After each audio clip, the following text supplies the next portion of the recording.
देखो 5.1 का जो दूसरा क्वेश्चन है, हम लोग को क्या बोला है परिभाषा लिखने के लिए ना।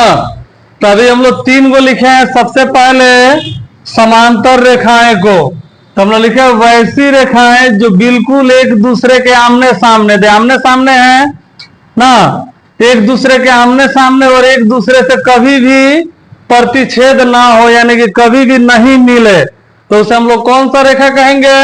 समांतर रेखा। जैसे खींचे हम लोग, कहीं भी आपस में मिलेगा? नहीं मिलेगा। अगर मान लो ऐसे एक हल्का टेढ़ा खींच देंगे तो कहीं ना कहीं जाते जाते तो मिल गया कि नहीं मिल गया? तो ये समांतर रेखा नहीं हुआ, ये हम लोग का समांतर रेखा। और लंब रेखा में लिखे हम लोग ऐसी रेखाएं जो किसी समतल पर 90 डिग्री का कोण बनाता हो। यानी मान लो ये जमीन है, ऐसे कितना डिग्री कोण बना दिया? 90। तो ये रेखा हम लोग का क्या कहलाएगा? लंब रेखा कहलाएगा।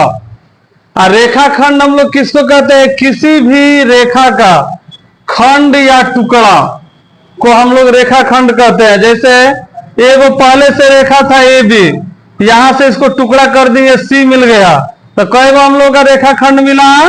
2 गो। एगो का नाम हो गया ए सी और एगो का बी सी। हो जाएगा इतना।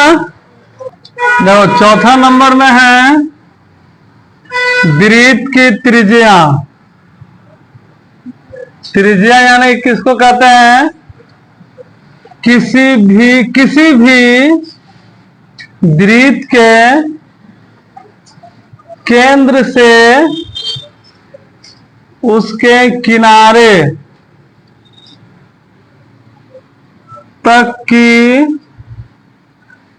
लंबाई को वृत्त की त्रिज्या कहते हैं। यानी कि देखो इधर एक मान लो वृत्त है,